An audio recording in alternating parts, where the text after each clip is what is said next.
नमस्कार मित्रांनो. 20 ऑगस्ट ज्यांची जन्मतारीख आहे, त्यांचं संपूर्ण व्यक्तिमत्व, त्याचप्रमाणे येणारं संपूर्ण वर्ष हे तुमच्यासाठी कशाप्रकारे असेल, या संदर्भातली चर्चा आपण या व्हिडिओमध्ये करणार आहोत.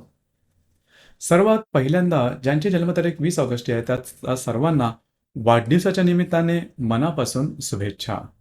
येणारं संपूर्ण वर्ष तुमच्या मनातल्या सर्व इच्छा आकांक्षा पूर्तीचे ठरो, हीच आमची सदिच्छा. यांच्या व्यक्तिमत्वाबद्दल सांगायचं झालं तर सर्वांग सुंदर अशा प्रकारचं यांचं व्यक्तिमत्व असतं. मुळातच सौंदर्याचं लेणं यांच्याकडे असतं. सुंदर असतात, कोमल असतात आणि त्यामुळे कुठल्याही प्रकारची फॅशन यांना जमून जाते. कुठल्याही प्रकारचे कपडे जरी त्यांनी घातले तरी ते त्यांना सूट होतात. मुळातच यांच्याकडे सौंदर्य हे खूप चांगलं असतं. याचबरोबर वाणीसुद्धा ह्यांची चांगली असते. कुठल्याही विषयावरती ते समोरच्या बरोबर अगदी सहज संवाद साधतात आणि लाघवीपणाने बोलतात. इमोशन्स सुद्धा असतात. त्याचप्रमाणे थोडासा प्रॅक्टिकल नेचरसुद्धा यांच्यामध्ये दिसून येतो. याचप्रमाणे या ज्या व्यक्ती असतात, कुठल्याही विषयावरती निर्णय घेताना सखोलपणे विचार करतात. विचारांती घेतलेले निर्णय हे यामुळेच यांचे हे जे संपूर्ण व्यक्ती असतात, काम करण्याची यांची जी ताकद असते ती सुद्धा खूप चांगली दिसून येते.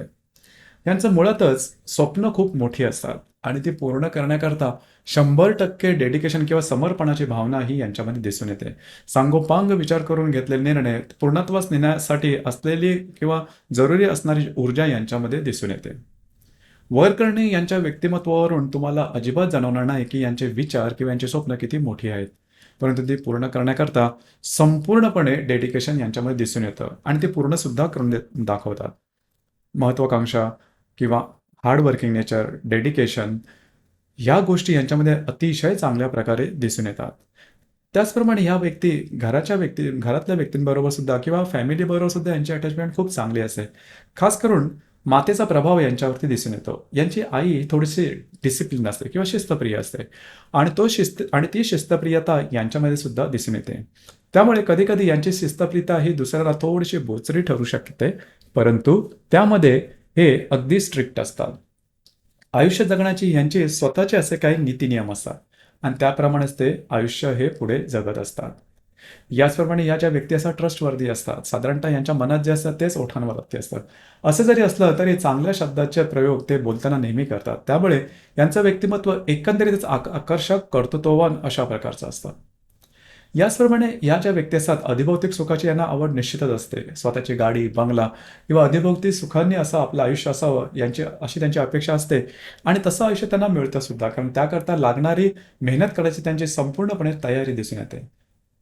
थांबणं, वाट बघणं किंवा बघू, करू असे जे शब्द आहेत ते शब्द यांच्या डिक्शनरीमध्ये नसतात. कोणतेही एखादं काम त्यांनी मनात घेतलं ते पूर्ण करून दाखवतातच आणि त्यामुळे कर्तृत्वाची भावना यांच्यामध्ये खूप चांगली असते. लीडरशिप क्वालिटी सुद्धा यांच्यामध्ये खूप चांगल्या प्रकारची दिसून येते. ज्या गोष्टी इतरांना जमत नाही त्या स्वतः करून दाखवतील आणि त्यामुळे यांचं एक व्यक्तिमत्व उठून दिसणारं असतं. आपण जे काही काम करू ते सर्वोत्तम असायला हवं. सर्वोत्तमतेचा ध्यास यांच्या अंगी चांगलाच बाणवलेला दिसतो. हा जो भाग आहे तो त्यांच्या जीवनाच्या सर्व पैलूंमध्ये दिसून येतो. म्हणजे अगदी चालण्या, वागण्या, बोलण्यापासून सर्व. कपडे पण घालतील ते सुद्धा ब्रँडेड असले पाहिजेत, इतरांपेक्षा वेगळे असले पाहिजेत. आपण इतरांमध्ये विशेष उठून दिसायला हवं, असं त्यांना वाटतं. इतरांपेक्षा आपण पुढे असायला हवं. जे चांगलं तेच आपण करायला हवं.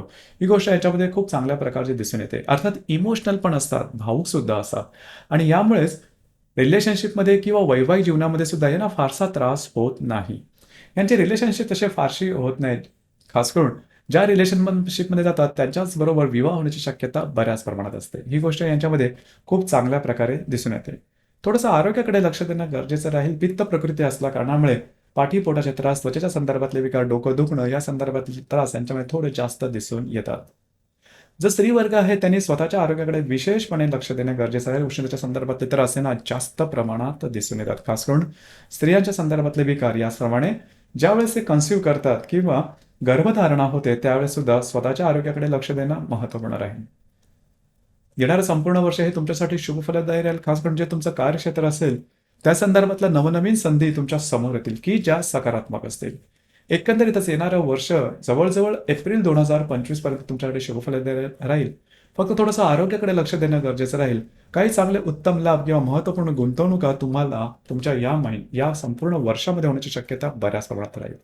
एकंदरीतच हे संपूर्ण जे वर्ष तुमच्याकडे शुभफलदायी राहील आणि हे संपूर्ण व्यक्तिमत्व असे आकर्षक अशा प्रकारचं असतं. आपलं या संदर्भातलं मत काय आहे नक्की कळवा. धन्यवाद.